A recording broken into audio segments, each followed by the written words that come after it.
In the book Being in It for the Species, the guides give us very specific descriptions of the various bodies in the Planet X system. In this program, we will examine them one by one, and then we'll see how the Planet X system moves through our own solar system.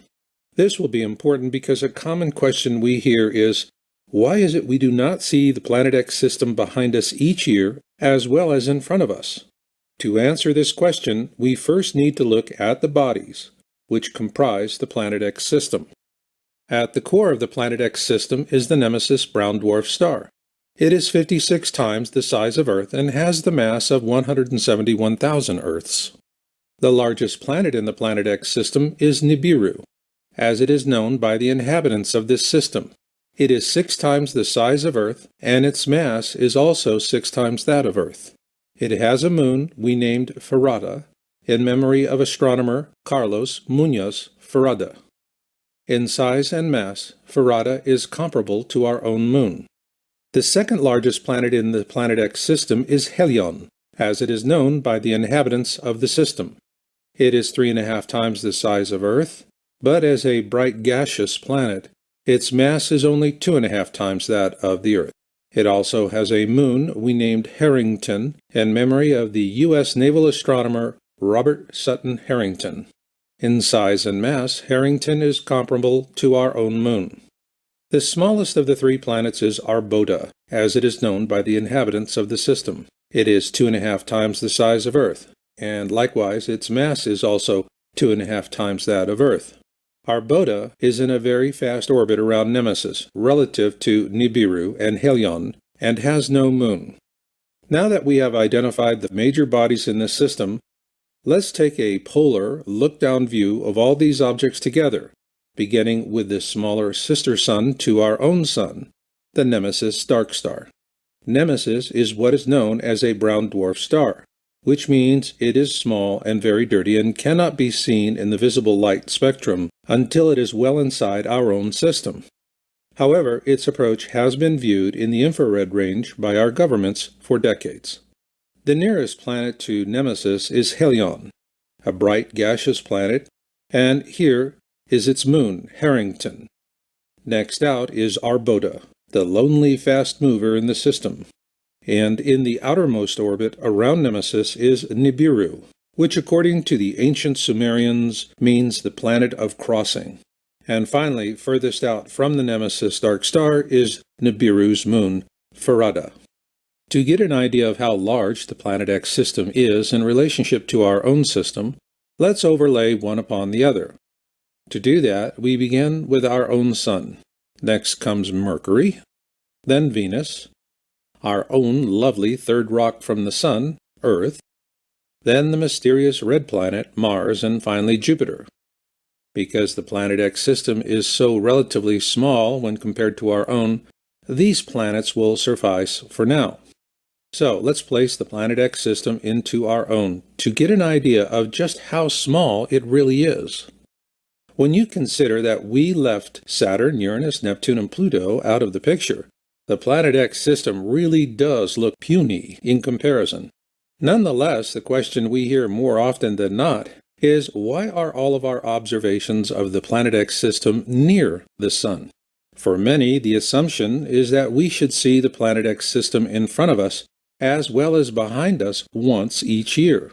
So let's take a closer look at this assumption, which is based more on expectations than fact. In most people's minds, planets move around the Sun much like trains on a railroad track. You know where they're going, just like freight trains traveling on fixed rails. However, the Planet X system moves through space more like an airplane, and unless you're a flyer or you've taken a few flying lessons, this can be difficult to grasp at first. This is because, as every flying student learns, airplanes have a longitudinal, lateral, and vertical axis. Hence the term flying by the seat of your pants, because an important part of becoming a pilot is the ability to feel the orientation of your aircraft with your tuchus.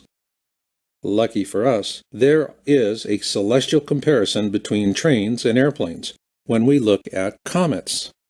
To set a background for this comparison, let's use this illustration of our solar system as seen from deep space. That outer ball, which has a cutaway section in this illustration, is known as the Oort cloud, and it is made up of all the debris left over from the formation of our solar system. Occasionally, a comet flies in from deep space and passes through our solar system. Called rogue comets, these comets are fast movers, and if they keep their distance, they can avoid being captured by the gravity of our own sun, at which point they fly right out the other side of our solar system, back into the pitch-black darkness of deep space, never to be seen again. Ergo, these rogue comets are what you might call the celestial freight trains. They've got a single-minded focus as to where they're going, and they just plow straight through. However, the Planet X system does not orbit our sun like a predictable freight train. Rather, it orbits our sun much like an airplane, on 3 axes: longitudinal, lateral, and vertical. Consequently, its movements are far more complex. In fact, in being in it for this species, the guides tell us that it moves through the skies like nothing we've ever seen before. To help us put that in context, we need to see how the Planet X system orbits our own sun relative to our own view of the sun and the Planet X system. To do that, we must begin at the ecliptic. This blue line stretching across the screen represents the ecliptic, which in a manner of speaking could be referred to as the sun's equator, or more accurately as the plane of our solar system. Imagine this blue line representing the ecliptic begins at a point in the very center of the sun and then stretches out in a concentric ring to the 12 constellations of the zodiac. Using the observation reports we've published in previous Yowza.com videos, let's now plot the movement of Nemesis, the brown dwarf at the core of the Planet X system, relative to our own sun and the ecliptic as seen from Earth. Here's where our estimate of Nemesis was in 2010, based on the observations of Niburu from 2010 to 2013. And here we see where Nemesis was observed in May of 2013. We used these 2 reference points to create a rudimentary orbital path based on the fact that Nemesis is in a 3,600-year-long elliptical orbit around our sun. And here we see estimates of where Nemesis will be at the end of this year on the opposite side of the sun. This explains why we cannot see it at this time. However, Nemesis will come out from behind the sun as it reaches its point of perihelion, that point in its orbit where it comes closest to our own sun. So with this background in mind, we're ready to take on the question: why are we not seeing the Planet X system in front of us and behind us each year? With that, let's return to our deep space view of our solar system. Like an airplane that flies on 3 axes, the Planet X system essentially does the same. While it is bobbing up and down, so to speak, it is also orbiting around the sun as well, no differently than any of the other planets in our system. Again, remember that the guides have told us that the Planet X system moves through our skies like nothing else we've ever seen before. The bobbing up and down motion is straightforward, but in terms of moving sideways in orbit around the sun, we need to look at the number of days it takes for the Planet X system to orbit our sun, as it bobs up and down through our solar system. Let's begin with Earth, which we know takes 365 days to orbit the sun.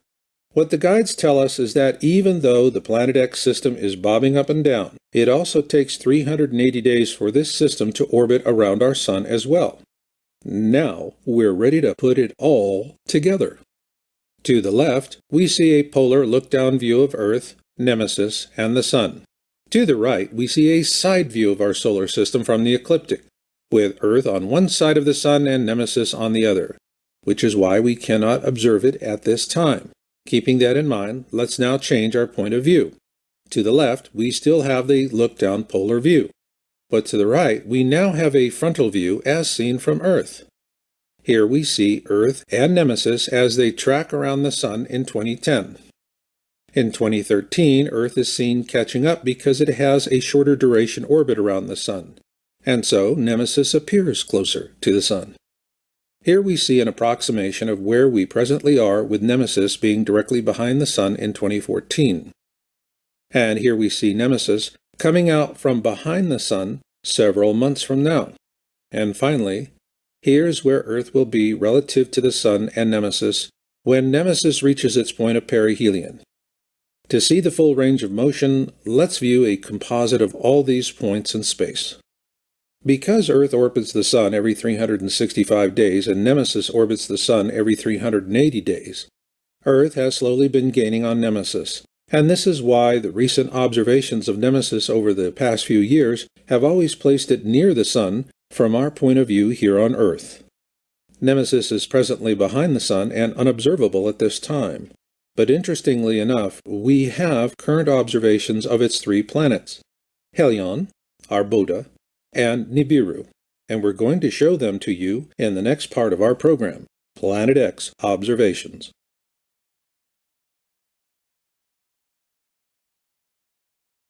In this segment, you're going to see observation images of 3 planets in the Planet X system captured with National Data Buoy Center buoys located in the Gulf of Alaska and the Gulf of Mexico. However, before we show you these observations, we need to address 2 issues to help put these observations into proper context. First, a common complaint we receive from people who live in large metropolitan areas that they are unable to observe objects in the Planet X system for themselves. There are 2 principal reasons for this. They do not look in the right direction at the right time, but more often, even if they do, chemtrail aerosols make it impossible for them to see objects in the Planet X system. The other issue is the planet of Venus. Because these observations are near the Sun, a simplistic debunking tactic is to say we are looking at Venus. For this reason, before we show you the buoy images, we need to briefly discuss the phases of Venus so that you understand why this kind of simplistic debunking is false.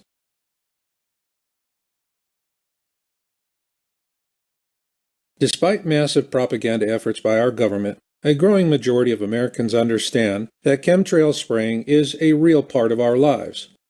There are several reasons for it, and while some would think that the primary purpose is to make it more difficult to observe objects in the Planet X system, the 2 main reasons for chemtrail spraying are weather modification and crowd control. The atmosphere of our planet is drier with less overall moisture, which is why there are droughts and floods. Chemtrail spraying is being used to divert moisture from some areas to others for various reasons. This is the simple reason why we're seeing the extreme drought conditions in the western side of our country now. Moisture is being diverted eastward where it is needed for agriculture, mining, and manufacturing. These industries require great amounts of water, and chemtrail spraying is the functional answer to that need. If there was one thing the American government learned during the Vietnam War, was that an outraged citizenry can overpower the political aims of a few. It is why our leaders now add chemicals to the chemtrail mix to ensure our passivity and indifference. If the Americans of the 60s could see what is happening today, things would be vastly different. However, after a decade of being sprayed by chemicals that induce apathy, along with GMO foods and drugs like Prozac, people are dulled. Consequently, we're not alarmed by these weather modification efforts, which are substantial. However, more to the point here is that chemtrail aerosols are blocking the sky. And this is not a conspiracy theory. Not when you have mainstream media outlets like the New York Times publishing an op-ed titled "Blocking the Sky to Save the Earth," or Scientific American warning us that geoengineering could turn skies white, which in fact it has. To illustrate this fact, we'll use a simple simulation to show how chemtrail aerosols have impacted our ability to view the sky. Here we have a nice afternoon sky without aerosols, but after the spraying, the skies aloft become heavily masked. Here we have a twilight sky without aerosols. But now, as you can see, the chemtrail aerosols are falling to the ground as the air cools towards evening.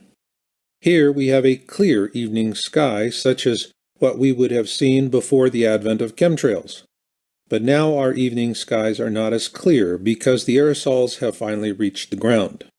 Here we have a clear pre-dawn sky, such as what we would have seen in the days before chemtrails.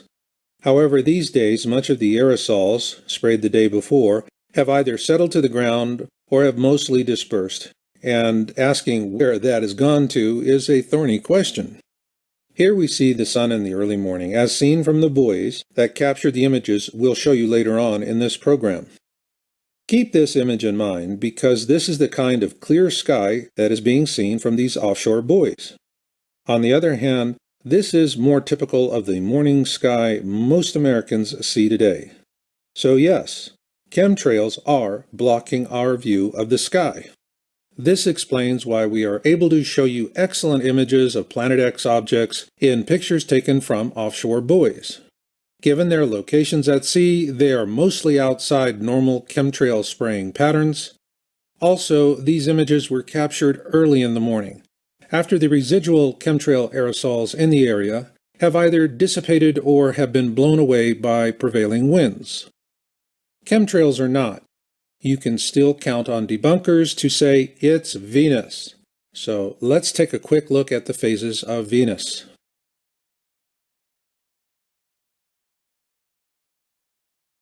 The 7 image panels of objects in the Planet X system we'll present in this program were chosen for a specific reason. The phases of Venus, which you can learn about on Wikipedia.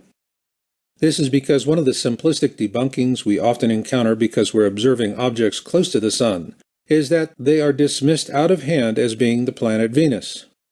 So rather than taking our word for it, we want you to understand the phases of Venus so you can judge this for yourself as you review these images with us. In all 7 of the image panels we're going to show you, Venus is to the far right of the Sun in relationship to the ecliptic, that green line you see dotted through the screen. However, the key point here is that according to Wikipedia, Venus only presents a full image when it is on the opposite side of the Sun. Therefore, as we present buoy images from September 29, 2014 to October 12, 2014, we will show you images where Venus is to the right of the Sun in relationship to the ecliptic, along with a close-up of each observed object, so you can determine for yourself whether that object has a full or partial face. With that, we begin in the Bay of Alaska. The first 2 images we will present are from Station 46061 in the Bay of Alaska between the Montague and Hinchinbrook Islands. Our first observation is for September 29, 2014, and in the panel at the top of the screen we see 5 images. These panel images are usually taken about an hour apart, and the timestamp usually refers to the last image in the panel with the time being noted in UTC. Here, our image of interest is second from the right. This object appears to the left of the Sun from the horizon, where Venus is much further over to the right of the Sun. However, when you look at this object in the lower left-hand panel, it clearly shows a full face. Next is an image captured on September 30, 2014, and it is in the center of the panel. Here, Venus is a good distance from the Sun, although both objects are to the right of the Sun from the horizon. Yet once again, we clearly see an object with a full face. Next, we're going to show you a series of 5 images, captured from the National Data Buoy Center Station 42040, located 64 nautical miles south of Dolphin Island, Alabama, in the Gulf of Mexico. Our first image from this buoy is on October 4, 2014, and it is the first image to the left. Here we see Venus is closer to the Sun, yet the object captured in this panel displays a full face. Next is October 5, 2014, the following day. Here we see a well-defined full face on the object. Our next Gulf of Mexico observation is on October 6, 2014, and once again, we see an object with a full face. Our 6th image panel was acquired on October 8, 2014, and while a passing cloud interferes with the image, the distance between Venus and the Sun is considerable. Our last panel was taken on October 12, 2014. And even though this object is very close to the Sun, it still exhibits a very clear and distinguished full face. After completing our examination of the 7 panels, we decided to ask the guides about these images with the help of Adriana, the professional psychic who performed our technical readings, which are presented in the first section of Being in It for the Species. What we learned from the guides surprised us. According to the guides, these 7 panels contain images of Arbota, Helion, and Nibiru. So now we will show you which of the panels revealed which objects, beginning with the planet Arbota. According to the guides, Arbota was first observed from the Gulf of Alaska on September 30, 2014. The second time it was observed was from the Gulf of Mexico on October 12, 2014. As you can see, these two observations are of an object above the Sun at the 1 o'clock and 11 o'clock positions. We asked the guides for an explanation, and what they told us is that there was a span of nearly 2 weeks between these observations, and since our Boda has the shortest orbital duration of the 3 Planet X system planets, this was just normal for its orbit. Next was Helion, which according to the guides was first observed in the Gulf of Alaska on September 29, 2014, and then once again from the Gulf of Mexico on October 5, 2014. We found these observations of our Boda and Helion to be most impressive because they were captured from different buoys thousands of miles apart. However, what comes next puts a whole new spin on the word interesting. According to the guides, the planet Niburu was first observed from the Gulf of Mexico on October 4, 2014, then again by the same buoy on October 6, 2014, and yet once again from the same buoy on October 8th. Now that you've seen these images, you might be doing what many Americans do when they look at a picture of a UFO. They just say, "I can't believe my eyes." If so, keep the following in mind. When the time comes that everyone can see these objects with their own eyes, regardless of the chemtrail aerosols, the fear that will clutch at the throats of many will not be because of what they see in the sky. Rather, it will be the realization that they are not prepared for what they see in the sky. And being prepared is really what it's all about when you consider what happens during the first 3 Planet X events.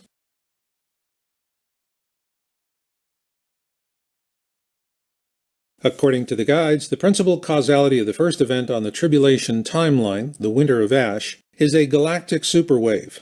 This phenomenon is well described by physicist Dr. Paul LaViolette in his book Earth Under Fire, and it is fully explained in our previous video, Yowza.com Volcano Update Number 1. Therefore, in this program, we'll move ahead on the tribulation timeline to the first 3 events related solely to the flyby of the Planet X system through the core of our own system, beginning with the covert visitations which happen after the Winter of Ash.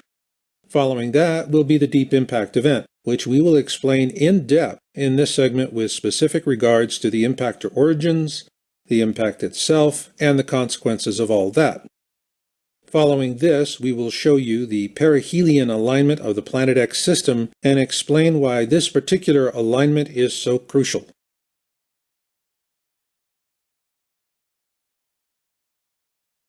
If there's one thing the topic of Planet X has in common with ufology, is that regardless of how many mountains of photographic evidence you produce, most people will still say, "I just can't believe it."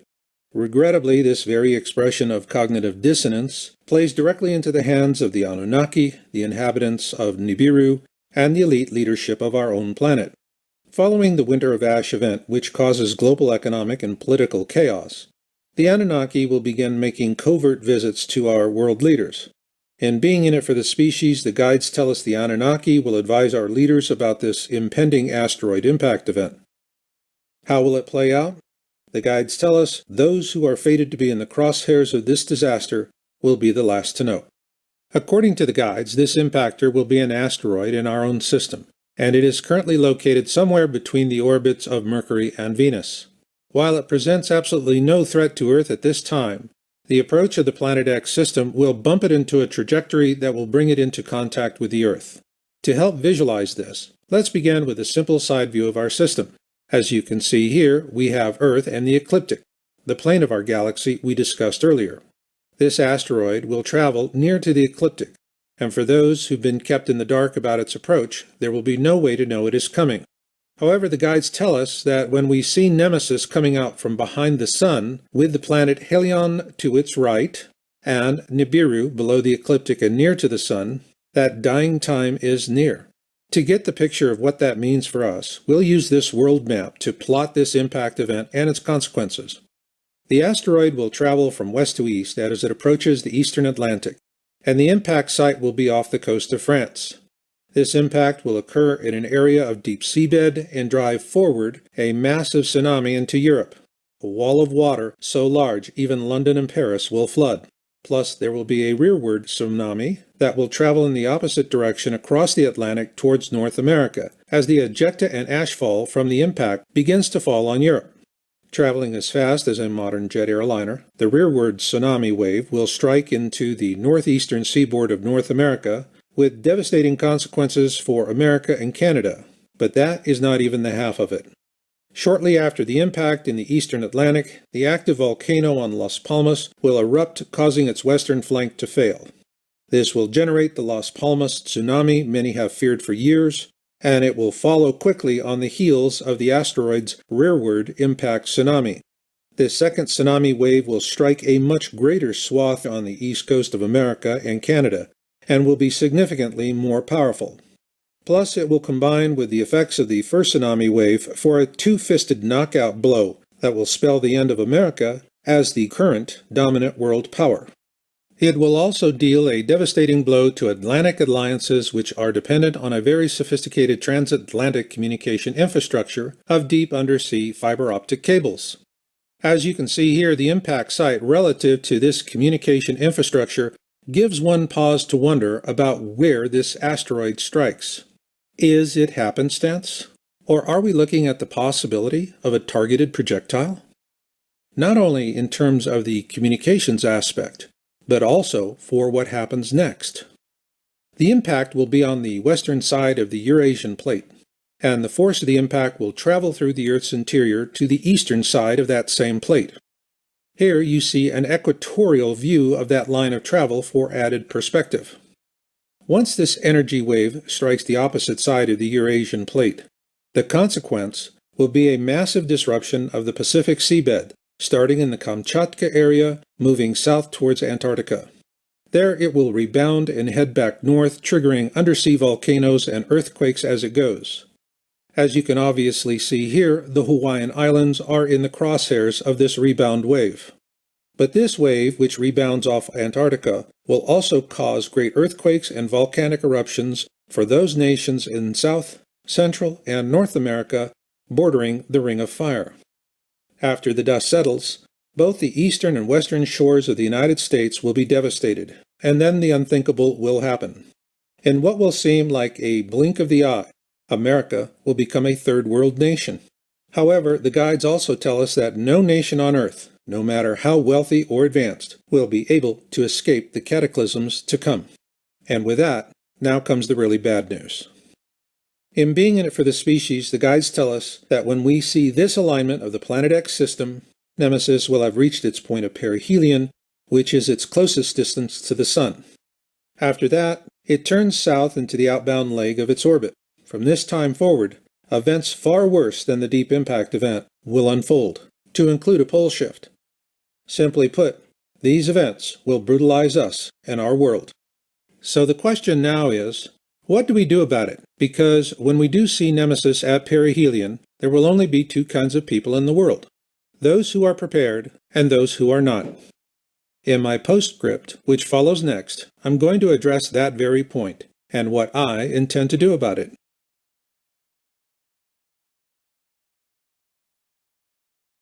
I began researching Planet X in 2001 and published my first article on the topic of Planet X in January 2002.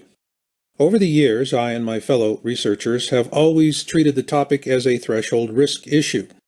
However, with the release of Being in It for the Species and this video, that has changed. We at Yowza.com now view Planet X as a clear and present danger.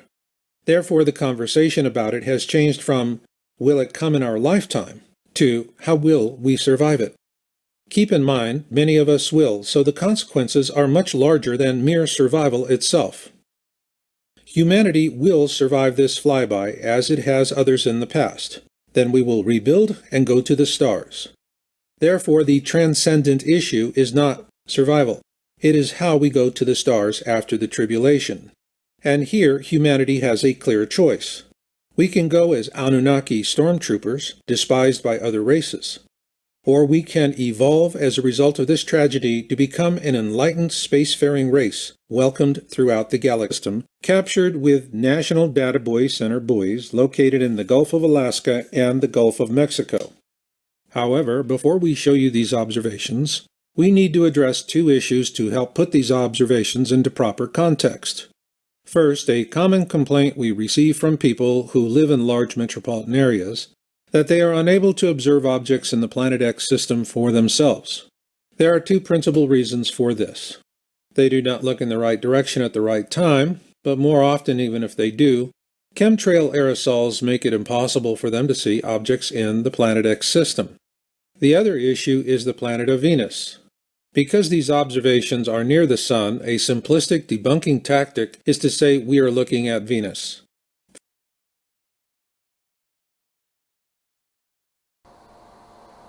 Two suns seen in Scotland.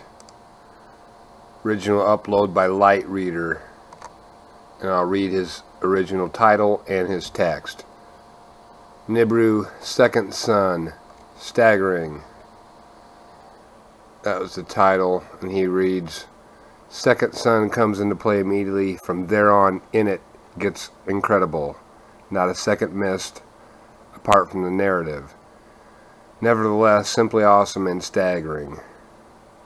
Creative Commons license made available. How kind. Thank you, yes, Light Reader. Upload. Enjoy. Mention the Light Reader. Always pay the ferryman. Don't have much commentary to add, other than I guess I could say I made this into a widescreen version. You can see the separation of the two objects, as it were, a little better. So the objects may seem a little more oval than they really are, but other than that, I just always like to fill up the screen. I'll put the links in the pull down if you want to see the original. And it is amazing what we're seeing. I have no idea if it's an actual object or some kind of lensing effect going on from a gravitational field or other celestial anomaly / object. We're living in some amazing times. There's not too much to comment on. I might add some commentary here by Arizona, the Red Devil Planet guy. Also, don't forget to visit freedomslips.com for lots of good articles on preparedness and other good stuff. Other than that, take care and God bless. Enjoy the view for now. It looks like we got Arizona on the line. I'm just waiting for the big show to get started. Yeah, I know what you mean. I don't think if everything pans out here, I don't think they're going to be able to hide things too much longer. I think there's a good possibility we already got a picture of it, that they cannot hide without shutting it down. So, well, that's the whole idea about geoengineering the atmosphere. I mean, if you put enough crap up in the atmosphere, I like what that one guy said about the mercury particles or whatever the hell that was he was talking about in the atmosphere there, that they could broadcast a satellite in space and put on some kind of a, Three Stooges movie or something for everybody to watch. I mean, this has got to be the most high-tech drive-in movie I've ever heard of. But it sounds cool to me, I'll recognize Jesus when I see him. I don't think they're going to be able to fool me, but, I'm sure there'll be a lot of people that'll be fooled. And this baby's out in the sky. And I can tell you, this thing has got so much coming around it. You know how we live in a solar system? We've got 9 planets and a big sun. This thing has got 7 planets and its own sun. I believe that instead of having dirt in it like the planet does in water, I think this thing is just a big, bright reddish-orange iron ball because it's giving off all this red iron oxide dust out into the atmosphere. When we saw it, at first, it was just a teeny little red speck of fuzzy red dust in the distance, but over the years as it went by and we watched it, it got bigger and bigger and bigger. And then finally, about 2008, we could see this thing like it was across the street, and we could see that it was a blazing hot ball of fire giving out sparkles of red iron oxide dust for thousands of miles in every direction. And you could see the planet circulating it. Now, I'll tell you one thing that I really am nervous about. I think this thing's got a planet like ours circling it. This is its own solar system. We're about to have a solar system come through the middle of our solar system. This can't be good. But unfortunately, it looks as though that's what's going to happen. Hopefully nothing in this mess will hit us, even though it does say it will in the Bible, leastwise it does in my Bible. It says we can expect all kinds of problems. We were looking at asteroids. Right close to this thing, there's asteroids that are floating around right near that are orbiting the main sun itself. These things appear to be about 500 miles across. And as you go back into the tail, you get into meteorites that go back for millions of miles in the tail. This thing looks like a giant red teardrop-shaped dust cloud. And you can see, if you're able to see it up close like we did, you can see every speck out there. I guarantee you there's trillions of meteorites following this thing. Now, these CIA people that I know say that we're not going to be that close to it when it goes past us. They're saying that in order to attain breakaway speed, when it comes up around the backside of the sun, its speed will at least double, possibly more, which will put it here earlier than everybody is saying it will, and that this thing will probably be about 20 million miles from us when it crosses in front of us. And then as soon as it flips us upside down, we're going to go into its debris-filled tail and be pelted with meteorites. And, of course, in the Bible it says they will talon 70 pounds. So if you've got 70-pound meteorites falling like hail, and I can guarantee you they will be falling like hail because there are that many in the tail of this thing. This thing has got a tail loaded with trash. I mean, it's incredible the amount of stuff that's in this thing's tail. And we're going to go right through that tail, and if it doesn't beat everything on the surface of the ground into a flat putty, I don't know what it'll take. I tell everybody, you better be at least 20, 30, 40, 50 feet underground and have either concrete or stone above you, because it'll break through the roof of whatever you've got if you don't. These CIA guys told me that this pole shift will probably happen from start to finish in around 28 minutes. That doesn't give you a lot of warning. When you see that thing out there in the sky, you're going to have to run as fast as you can to your underground facility, because this is going to happen so fast. Now, see, here's another thing nobody's talking about. You've got this giant iron planet that they say is 47,000 miles across, getting ready to come up past us. And when it starts to approach us, it's going to start and have real serious effects. So is it a planet or a failed star?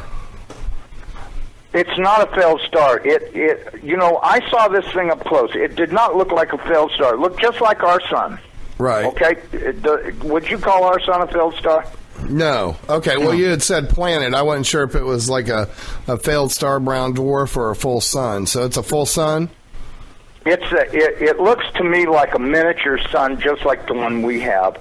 The only difference is our sun is giving off flames and stuff, and this one's doing the same thing as it, but it's giving off this red iron oxide cloud of dust around it, and until it got close, we couldn't even tell what was in there. We could see it was hot, and it looked like it was just a dull red when we were first able to discern it through the red cloud, but as it approached, it started to become more apparent that this thing is just orange hot. I mean, to tell how hot it is, I was told that they estimated between 5 and 10 million degrees, but, I don't really know, if that's right or not. I mean, it's got to be pretty hot because it's sending all of this red iron oxide dust out into space around it. Right. And it's got this enormous, and I mean enormous, at least 50 or 100,000 miles on each side of it, this red dust cloud that goes all the way around it.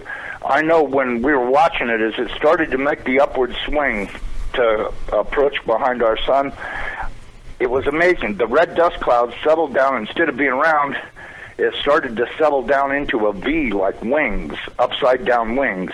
Right. And I thought, boy, I wonder if that's where the ancient Sumerians got the idea this thing had wings, because, centrifugal force is a funny thing. When it comes back up around the planet, when we see it in the sky, my guess is it's going to look like it's got wings, because centrifugal force is going to be pulling the red iron oxide dust and particles out to one side, and then as it starts to climb out and go away from us, listen, I was told that this thing's magnetic field is going to be so strong, anybody that does not have a padded lead helmet to wear will have their brain gutted for everything they ever knew, and they'll be a complete raving moron after this thing passes.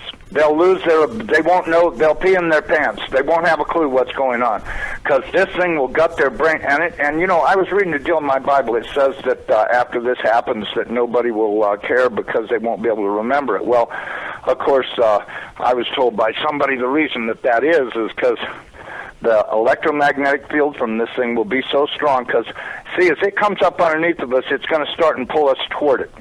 And then, just like a pair of big magnets, all of a sudden it's going to lock onto us. And when it does, it's going to be like the Jolly Green Giant hit the earth in the ass. It's going to send a jolt 500 to 1,000 foot high. This is what I'm told. 500 to 1,000 foot high shock waves all the way around planet Earth. They'll be so bad that in a lot of areas that don't have good solid soil, it'll fluff it so badly that you'll practically be like you're standing in quicksand.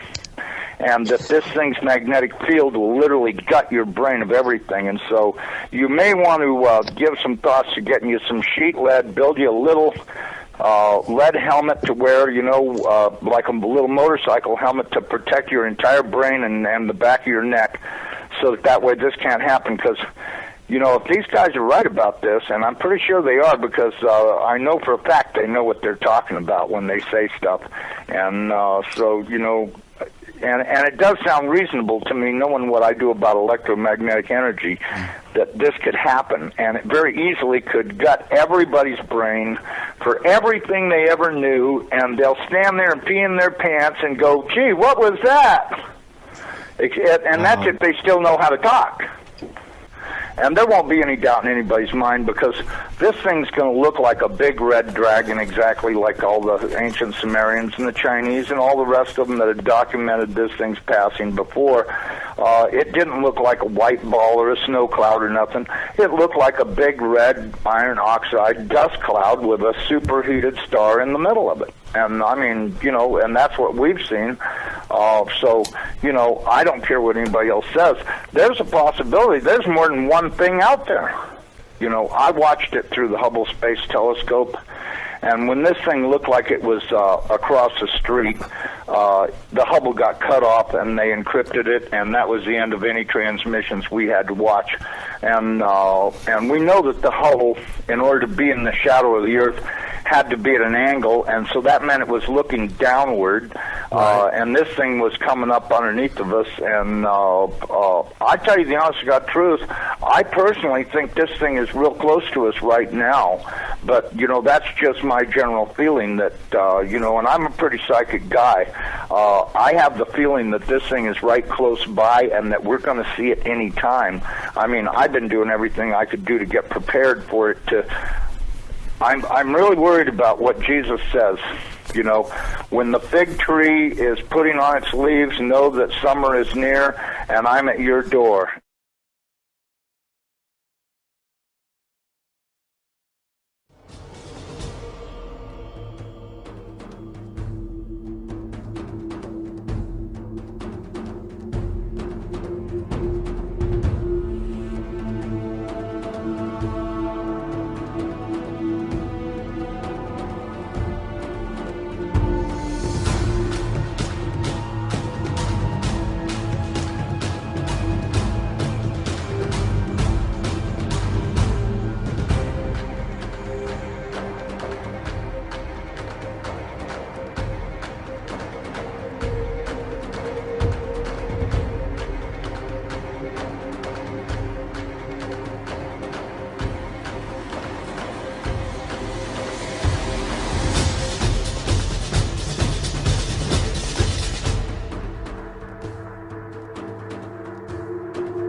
Alright, hey, what's up again? So this is a zoomed in video of whatever the fuck this is. Here's the sun there, and there's my weird ass trippy film glare, and here's this thing right in our fucking sky, whatever the fuck this is.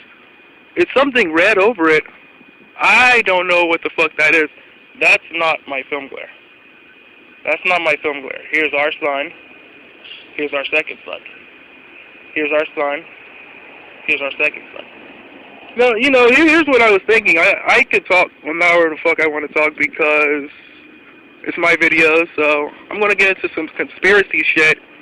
Could this possibly be a sun from a different dimension? You know how, you know, they're saying we're moving into the sixth dimension or whatnot, or the fifth, the fourth, fifth, whatever, whichever one. I don't really follow it, but I'm just trying to, you know, verify, make a few people happy.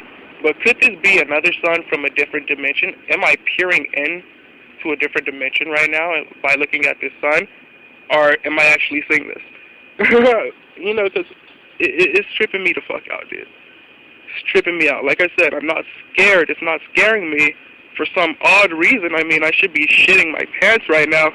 It's just really tripping me the fuck out. I'm still laying on my grass, you know. Here's my fucking, I'm zoomed in with my camera right now. I'm laying on my grass. I pan everywhere just to kind of show you guys that this isn't trickery or anything. And then I show you guys the red speck right there. That's my film glare. Okay? That's the glare from the camera or whatever.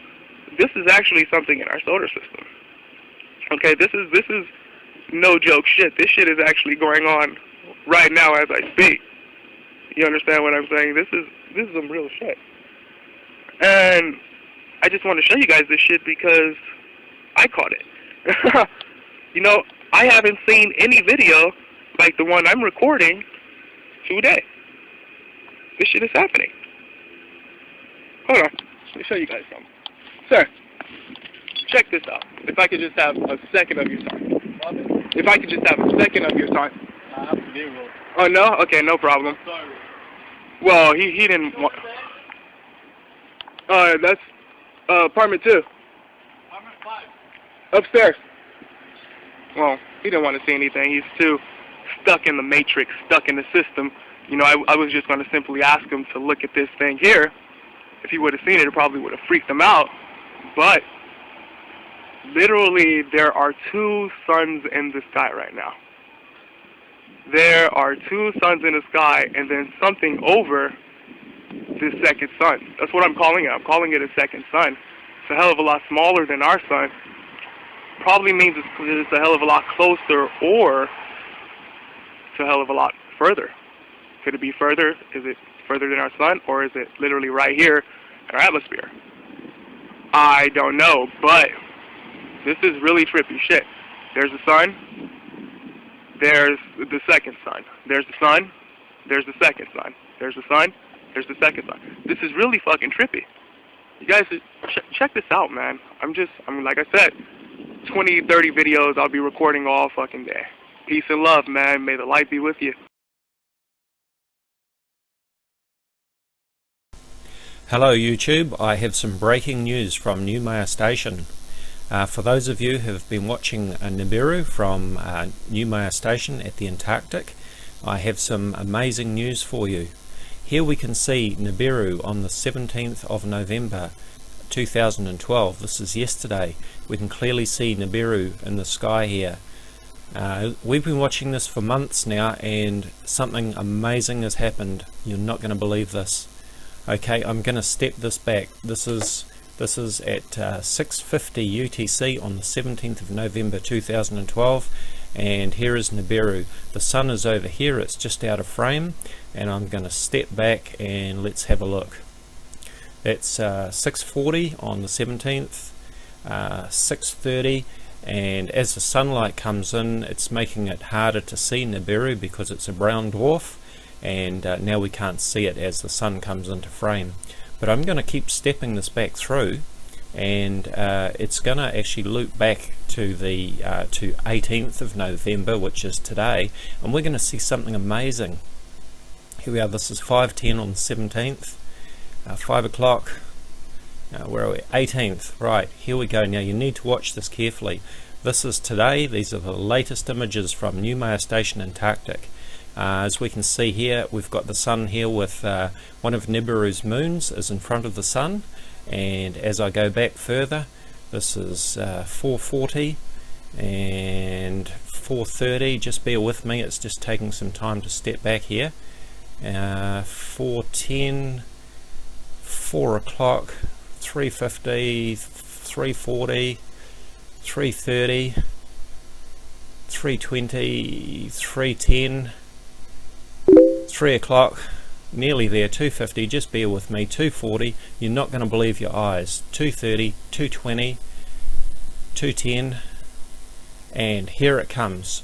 This is 2 o'clock on the 18th of November from New Maya Station, and as you can see, Nibiru has landed at New Maya Station. It is clearly parked in front of the building, it is hovering. It is not as big as we thought it was going to be, but you can see it's certainly, I think it's probably more of a red dwarf than a brown dwarf. They'd have a great view from New Maya Station, but no doubt the photographs have been suppressed. Look, it just gets brighter, it just gets bigger. Okay, enough with the fun.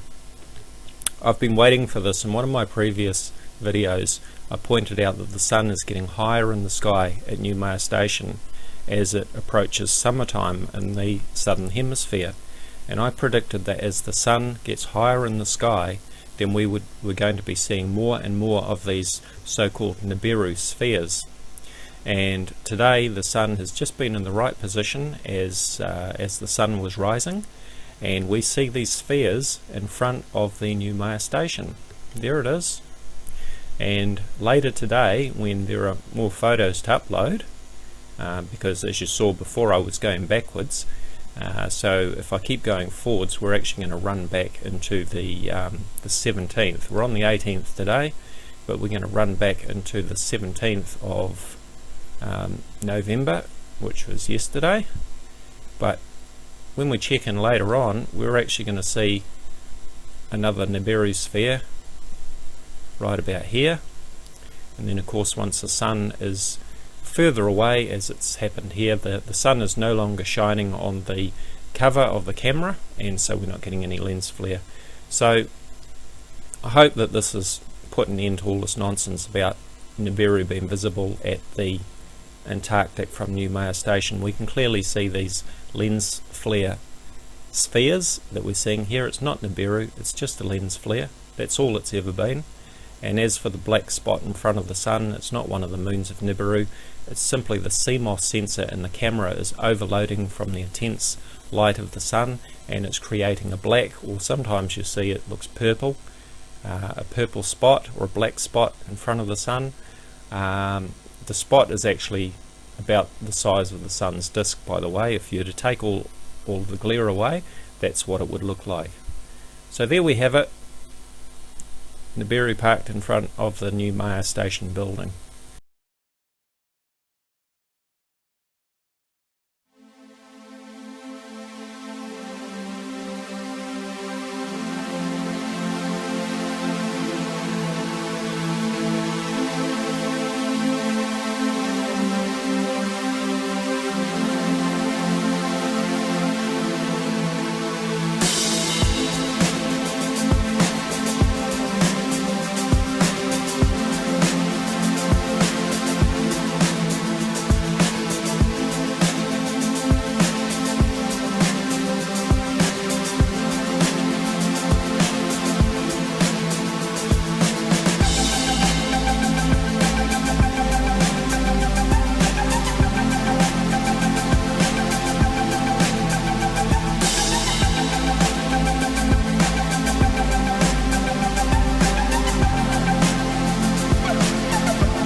Hello to everyone.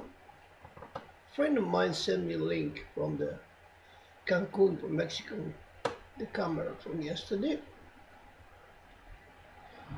And a few days ago I already showed you this situation, but now the situation is much more clearer, and it's incredible. I never, I never pay attention on dislikes and how many likes. I don't care for it, but because I usually have 6 or 7 dislikes, and so I know just who do this, and it doesn't matter. But on this video, I had more than 40, I think more than 40 dislikes. So that was very strange, because for the first time I show something so obvious, and people don't get it. Well, let me explain something before I start today.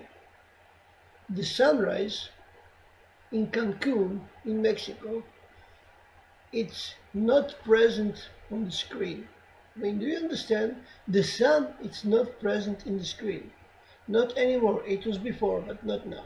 So, this what you see here, this is not the sun.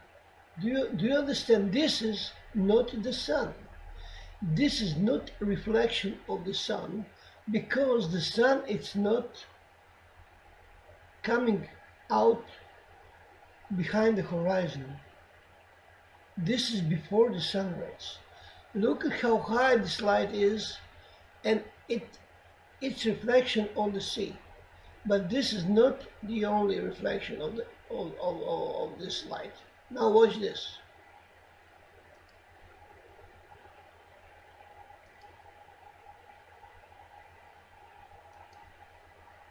Watch this light.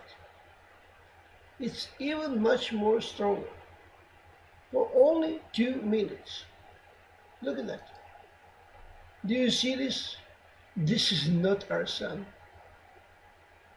Look at the reflection in the sea. Whoever think that this is reflection from over there, it cannot be, because the sun is not rise yet. The sun will come maybe for 10 minutes, I don't know, doesn't matter. This is here, it's a reddish reflection from this light here. This light here, it's present here, and behind these clouds, this is the core of this light, and this is its reflection. It's kind of a mirror. Now watch this. You see, now we have a second light coming from here, a little bit, not a little bit, significantly smaller, because the reflection is smaller also. Now watch. Do you see that? And this is also not our sun.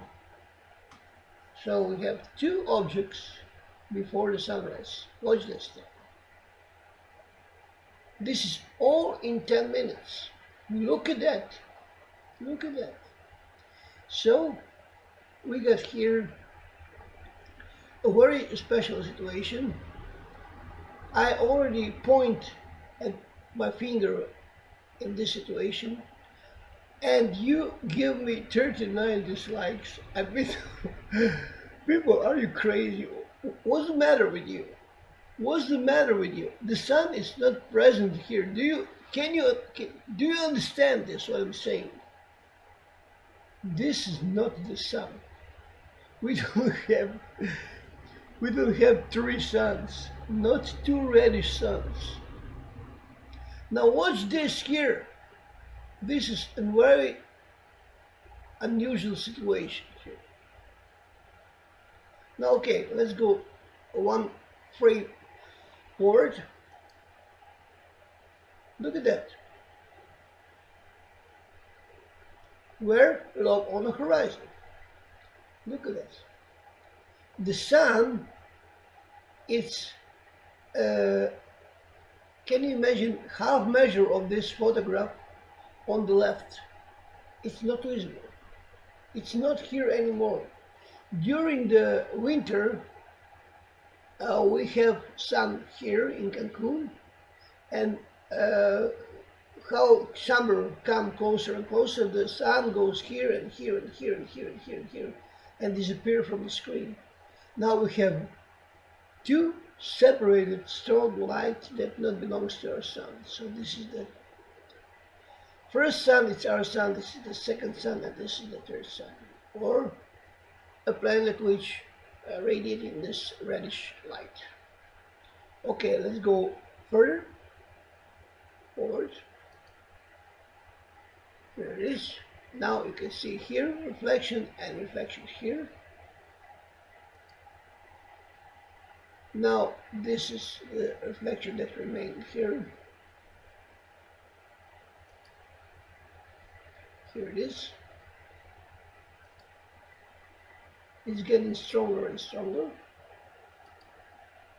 Now it starts to disappear, but you can see now the traces of the sunrise.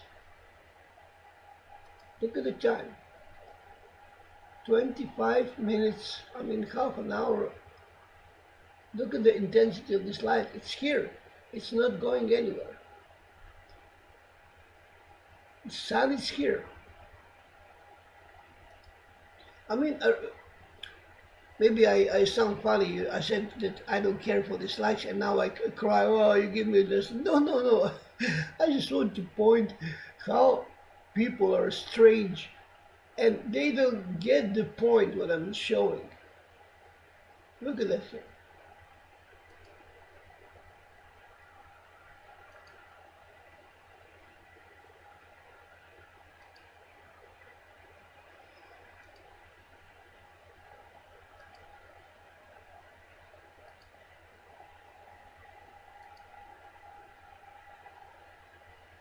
Look at that here.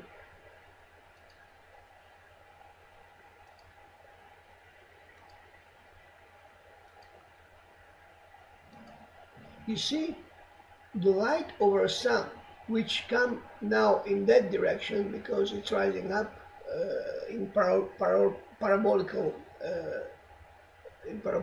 way. It's white. It's not reddish. It's not yellow. It's not blue. It's not black or orange. It's white. Watch. Do you see here? Again, we have a light here.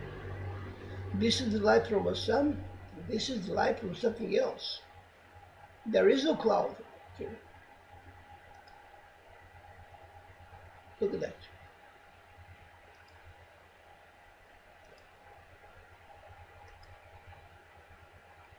Look at that here.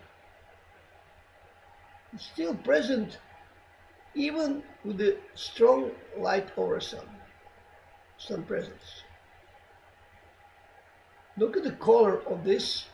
Look at the color of this reflection and look at the color of this reflection. So these are two completely different colors.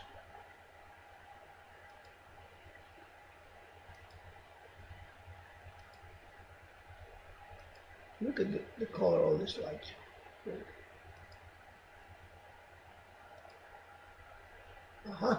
Do you see that? Do you see that? Look at how large it is. Look at how large this is. Look at the reflection of this light here. Our sun is here, or a little bit high in the sky. Look at 1, 2.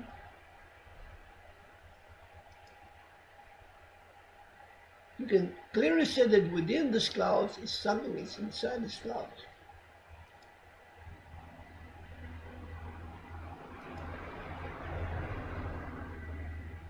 I mean, this cloud is very strange, you know, but okay.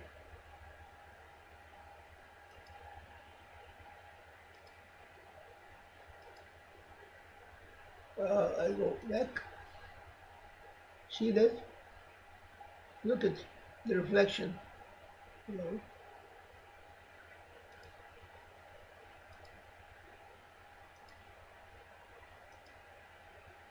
Look at it's in the cloud.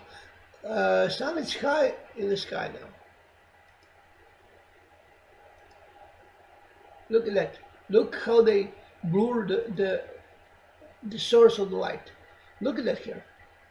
Look at how big is this. I will take a screenshot of this.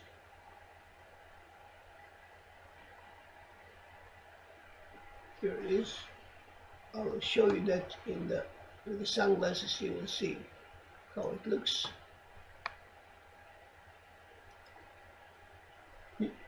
Here it is, another blurring and intervention on the photo. So let me take this photo.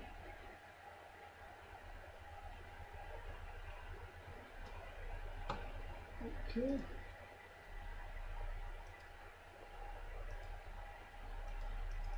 There we go now. Faster. And you will see reflection of the sun probably somewhere.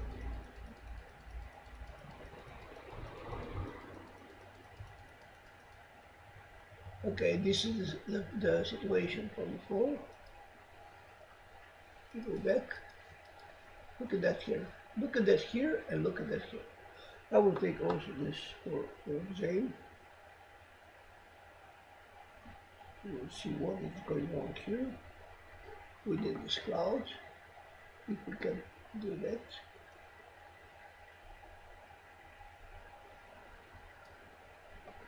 Okay. Well, we're going to wait for a graphic problem.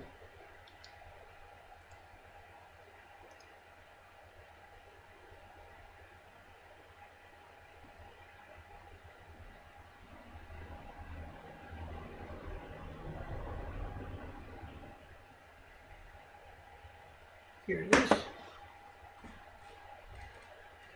Now we're going to put this inside the graphic program.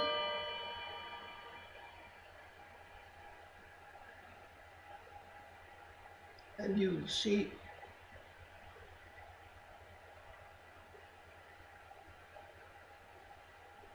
what we are having here. Here it is. We need these three pictures.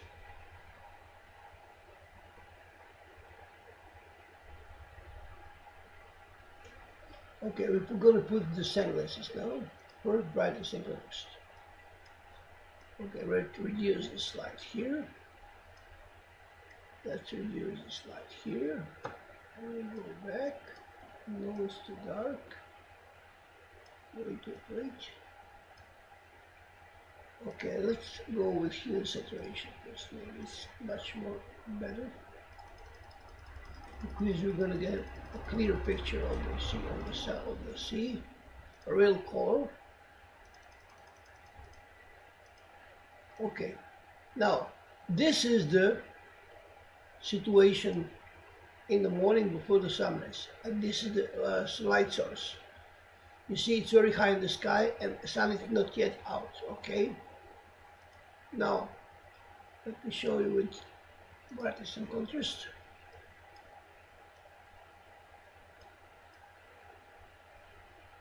So this is the source of the light here. Look at that. Whoever pressed this fucking dislike is a moron, you know, is a heavy moron. Okay, let's go here. Let me show you this sector here because it's blurred. Here it is. Look at the size of this ball here. I will show you what is the size of this ball here. So the size of this ball is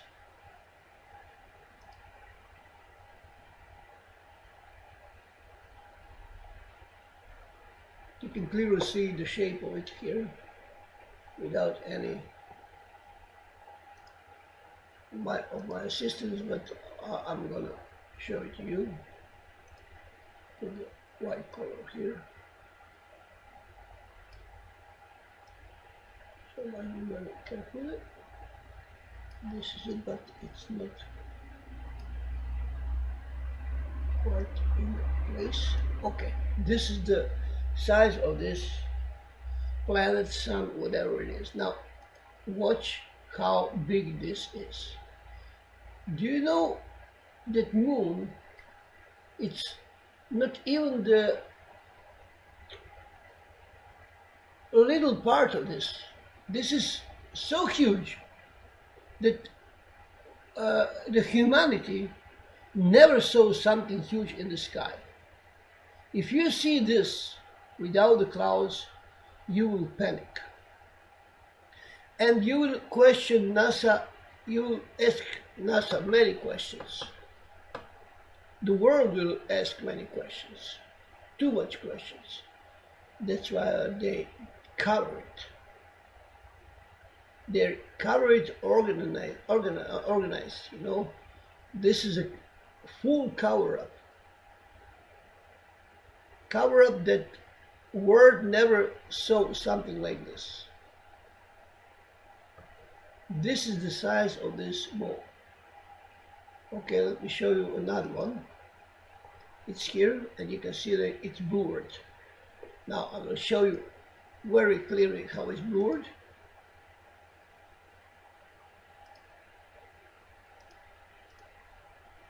Look at that. Okay, I will show you now how it's blurred. I will try to blow it up.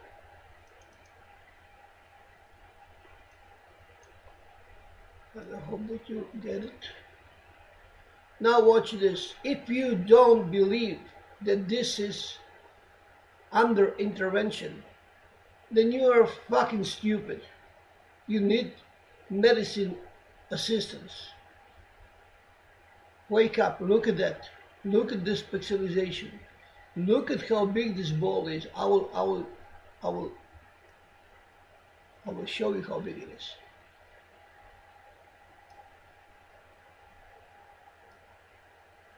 This is the size of this ball. This is the size of this ball. I mean, do you understand how big this is?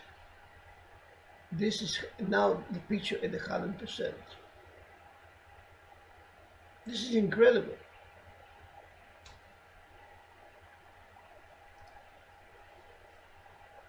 You see?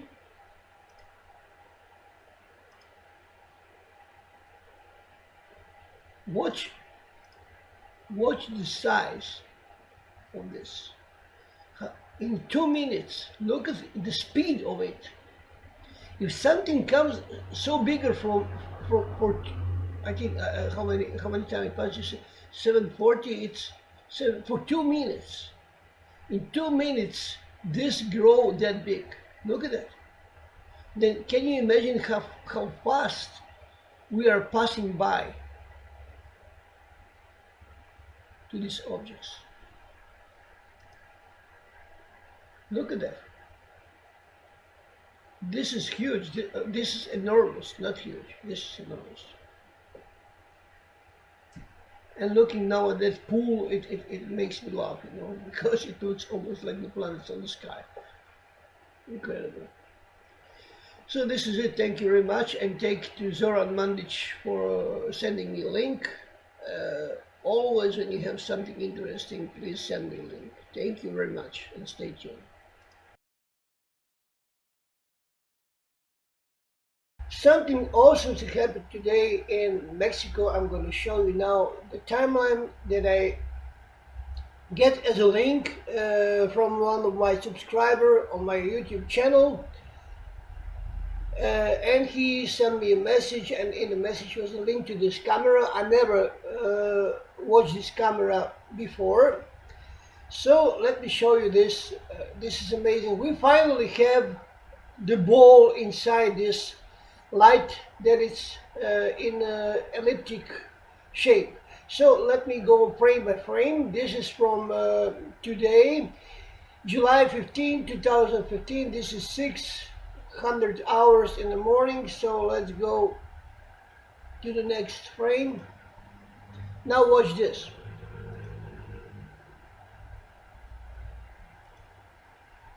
Okay, now watch what's going to happen.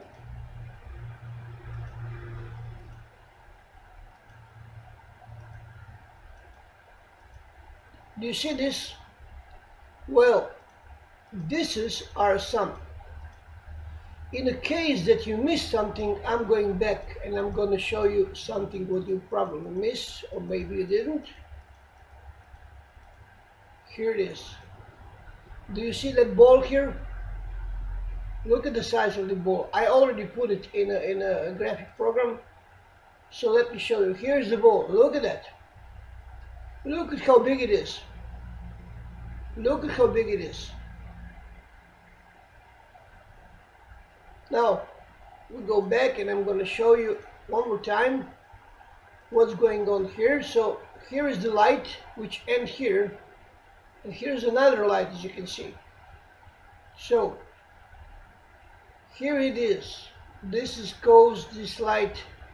Look at how low on the horizon is. This is horizon, and this is the ball of light here inside this.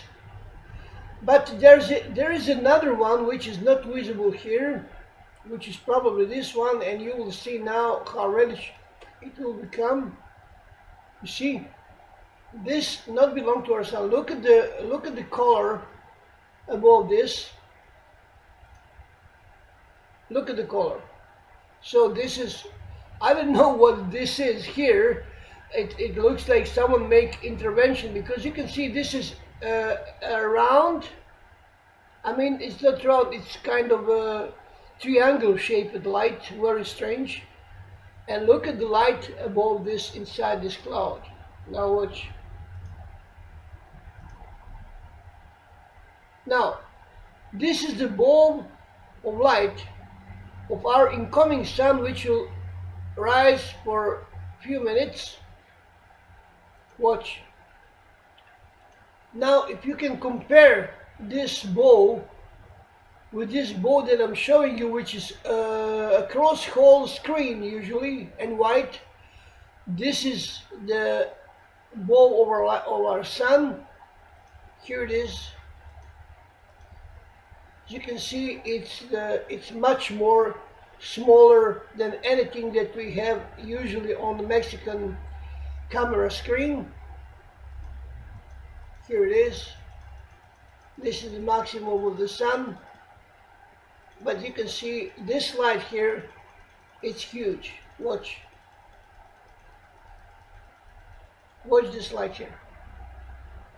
You see how big it is? This is huge. So here is the ball of light. Here is the center. So now we have finally in the middle of this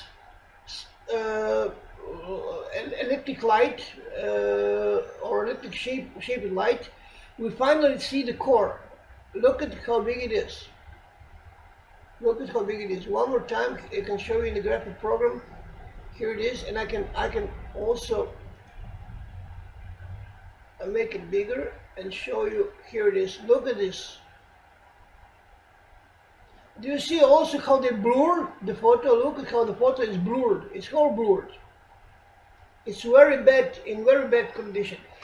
Also here now, as I you can see another ball here. So let me show you this as a shape. So here it is. This is one ball. Let me see it entering here. Yes. Okay, we're gonna change the color. Maybe reddish. Yes. This is one ball, and this is the second ball.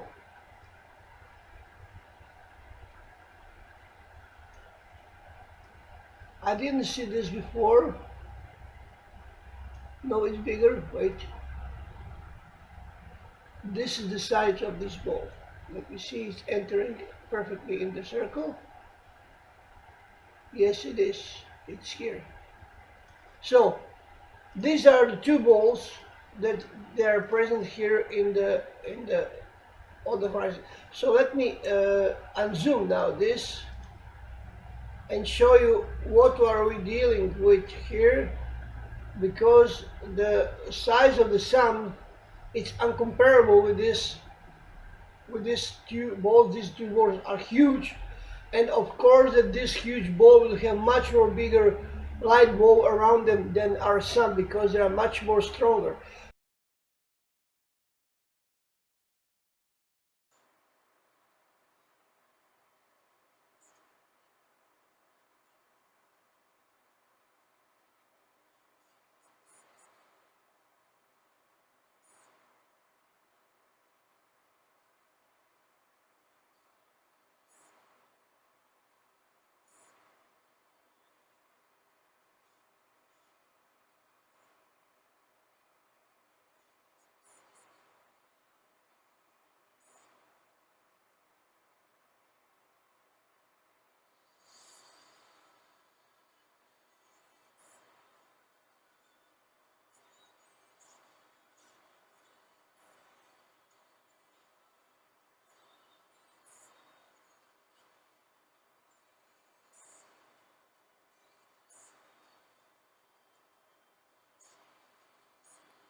What the fuck is that? I don't know, but that's creepy. But maybe it's a nuclear bomb, dude.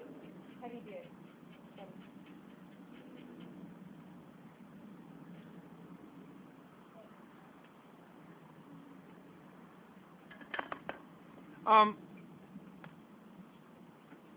What the fuck? That's so creepy.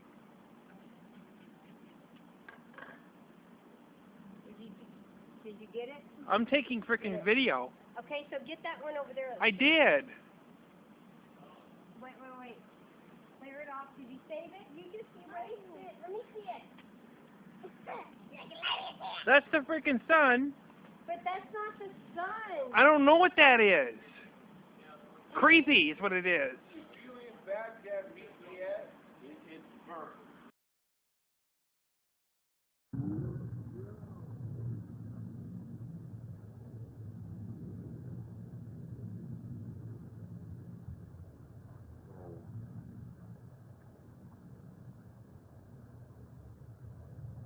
What the fuck is that? I don't know what that is, but maybe it's a nuclear bomb, dude. What is it? What the fuck?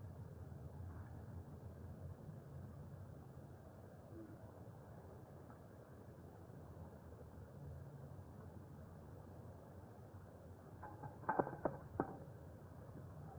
I'm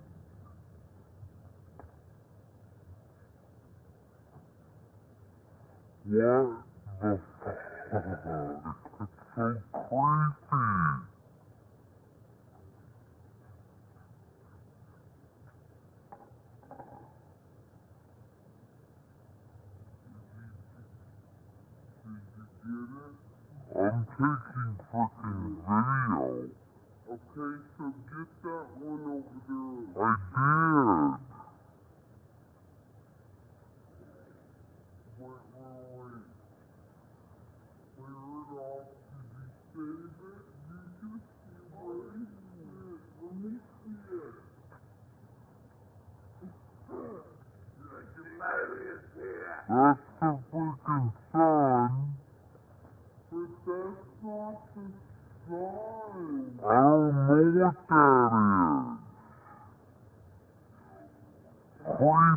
is what it is. На этой неделе на небе появился новый объект, слабая красноватая точка. Пока ее наблюдают только астрономы, но уже к маю 2011 года ее можно будет увидеть и невооруженным глазом. Это темная планета, она же Нибиру, таинственная часть нашей Солнечной системы. Вероятность ее существования НАСА признала лишь в 1982 году, при том, что шумеры еще 5000 лет назад уже называли ее крылатым диском и утверждали, что появление Нибиру на небосклоне сулит одни неприятности. Какие именно, выяснил Александр Огородников. Может ли небо упасть на Землю? Вопрос уже не актуальный. Прогрессивное человечество ждет более грандиозного события – падения на Землю другой планеты. Конечно, не в прямом смысле слова, но планета Нибиру подлетит к нам так близко, что последствия могут быть катастрофическими. Дело в том, что Нибиру, или как еще ее называют планета X, гораздо крупнее Земли, а значит, ее гравитационное поле гораздо сильнее. Его разрушительное влияние мы почувствуем в конце 2012 года, когда сближение будет максимальным. Как следствие, изменение наклона нашей планеты, а соответственно и полюсов, глобальное похолодание там, где сейчас тепло, и очередной всемирный потоп. 2/3 населения нашей планеты попросту погибнет. Согласно одной из теорий, Нибиру – это планета богов. В древних текстах их еще называли Анунаки, то есть сошедшие с небес. Раз в 3600 лет она якобы появляется, приближается к Солнечной системе, к Земле. Согласно некоторым расчетам, к 2011 году темную планету будет видно даже невооруженным глазом, а 21 декабря 2012 года Нибиру пролетит мимо Земли и засияет на нашем небосклоне яркой красной звездой, словно второе Солнце. Кстати, по случайному ли совпадению или нет, но именно в этот день заканчивает... Про неї знали ще стародавні шумери. Про неї знає і НАСА. Та на уроках астрономії ви не почуєте про неї ані слова. Колись вона вже була тут. Існування невідомої планети забороняють говорити вголос. Нібіру. Ліпше запам'ятати назву цього світила, бо вона наближається. У 72-му році Джозеф Брейді з Каліфорнійського університету помітив, що якась невідома планета викликає гравітаційне безладдя орбіти комети Галлея. Розрахунки астронома показали, що вона в 5 разів масивніша за Землю. Та цю інформацію швидко прикрили, пославшись на похибки дослідницького апарату. Тривалий час дослідники НАСА замовчували відомості про Нібіру. Усю інформацію про неї суворо оберігають і не піддають розголосу. Повторення всесвітнього потопу. Це станеться, якщо Нібіру пройде над одним із полюсів. Крига розтане, і спасіння тонучих – справа рук самих потопельників. Інформацію про Нібіру і досі замовчують. Жодної програми, жодного документального фільму. НАСА не публікує результатів своїх досліджень. Та зараз мовчати вже немає сенсу. І відомості про червону планету спливають на поверхню. А в травні 2012-го її побачать усі неозброєним оком. У вересні того ж року Нібіра буде схожа на друге сонце, тільки червоного кольору. Та найгірше чекає на нас у грудні 2012-го, коли Нібіру наблизиться до Земли на ризиковану дистанцию. Небесное тело, превышающее размеры Земли в 5 раз, пройдет по орбите в опасной близости от нашей планеты. Сила его притяжения будет настолько мощной, что Земля может поменять наклон. Если это случится, то изменившаяся ось вызовет смену магнитных полюсов. И тогда на планету обрушатся невиданные силы наводнения и извержения вулкана, сметающие все на своем пути смерчи и землетрясения. Это Захарий Ситчин, знаменитый американский ученый. В 1978 году Ситчин делает сенсационное заявление. В Солнечной системе вовсе не 9 планет, как считает официальная наука, а 10. По утверждению ученого, кроме всем известных планет, существует еще одна – Нибиру. Она блуждает в космосе по невероятно вытянутой орбите и проходит через Солнечную систему раз в 3600 лет. К теории Захария Ситчина в научном сообществе отнеслись с недоверием. Астрономы не могли поверить в то, чего не видно в космическом пространстве даже в самые мощные телескопы. Однако уже в начале 80-х, после длительных математических вычислений и построения компьютерных моделей, существование планеты Нибиру было доказано.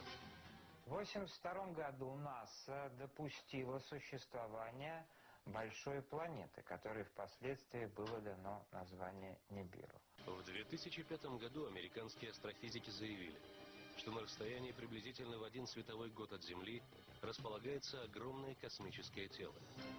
Но главное, на огромной скорости оно приближается к нашей планете. Небесное тело настолько темное, что ни оптические телескопы, ни другие приборы не в состоянии его увидеть. Зафиксировать загадочный космический объект ученые смогли лишь 2 года назад, когда на земную орбиту вышел новый сверхмощный инфракрасный телескоп. То, что увидели астрономы на расшифрованных снимках, сделанных с телескопа, надолго повергло их в шок. В черной пустоте космического пространства четко угадывались очертания огромной планеты. Сомнений уже не оставалось. Это Нибиру.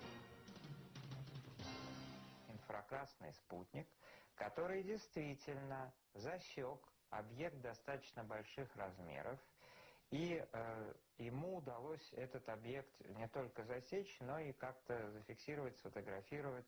После изучения параметров и траектории движения гигантской планеты, ученые пришли к неутешительному выводу. Нибиру больше Земли в 5 раз.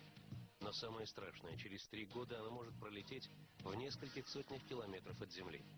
Находясь так близко к нашей планете, она запросто сможет сорвать с нее атмосферу. Ученые выяснили, что однажды Нибиру уже погубила другую планету. Оказалось, что 16 миллионов лет назад в нашей Солнечной системе существовала планета Фаэтон. Она располагалась между Марсом и Юпитером. Теперь на ее месте пояс астероидов. Ученые считают этот пояс не что иное, как осколки древней планеты. По словам астрофизиков, скорее всего, Нибиру столкнулась с Фаэтоном, когда она в очередной раз проходила через Солнечную систему. После такого удара планета разлетелась на куски. По словам ученых, правительство просто скрывает от человечества правду, чтобы не вызывать панику. Представители всех военных разведок мира эту информацию о том, что Нибиру может принести значительный ущерб, урон, разрушение и даже гибель жителей Земли, имеют. А не разглашается эта информация и не становится достоянием общественности только лишь потому, что НАСА и все эти структуры хотят спасти достойных